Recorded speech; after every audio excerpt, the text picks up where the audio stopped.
All right, we're going to turn to one of our top stories. That's the aftermath of multiple airstrikes by Israeli forces on the al-Mawasi area of western Rafah, which took place on Saturday. More than 90 people killed in that incident, many still missing. Maha Hussaini is a strategy director at Euromed Human Rights Monitor. She joins us now live from Deir el-Balah in Gaza. Thanks for your time. So the attack, obviously, on al-Mawasi, sending shockwaves across the entire region. We've seen Palestinians protesting the attack in the occupied West Bank, even people in Iraq showing their outrage there.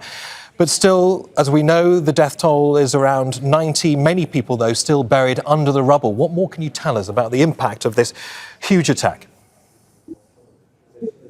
Hello, good morning. Well, yes, unfortunately, this has been a recurrent crime in the Gaza Strip throughout the past 9 months. It's nothing new, actually. It's a painful thing to say now after 9 months that this has been recurrent for the past 9 months.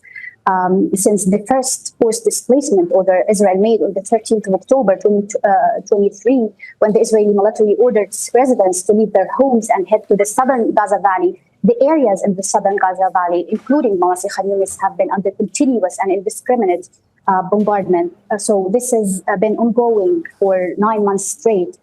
This massacre yesterday is a complex crime where Israel gathered hundreds of thousands of civilians through legal displacement orders in one area that lacks the minimum life standards and necessities, deprived them from basics like food, water, fuel, electricity for months, then bombed them using at least 5 highly destructive bombs, then preventing any ambulances and medical and civil defense crews from reaching the area by directly opening fire at them.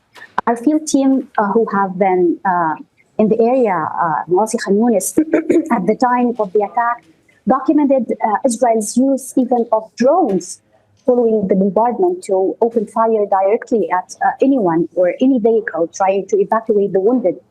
And we all watched actually live the scene of the civil defense crews and members lying in the ground among the very victims they arrived to rescue. Only a couple of hours following this massacre, another massacre was also committed in the west of Gaza City, where residents were asked actually to move during the ground invasion of the eastern areas of Gaza around a week ago. And this is why we say that this is systematic, because it's being practiced regularly, almost every day in Gaza since the beginning of this war, this genocide in Gaza, and against any Palestinian across the Strip. Right. Actually, we have witnessed that Israel is intensifying these attacks on displacement centers and nearby areas, carrying out mass killings of civilians and displaced individuals. Maha, only a few days ago, the UN Secretary General described the situation for Palestinians in Gaza as being like in the midst of a game of pinball. They're being forced from one place to another. They're assuming that one area is safe, only to find major attacks like this. What does that say to you about the kind of war Israel's conducting?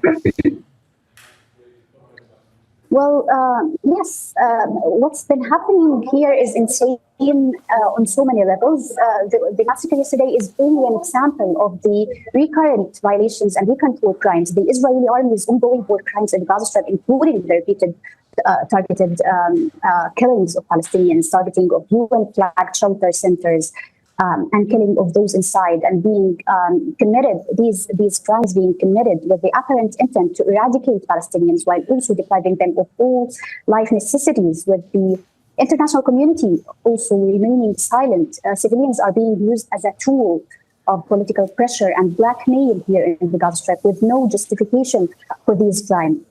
We have documented a variety of violations Israel has been committing.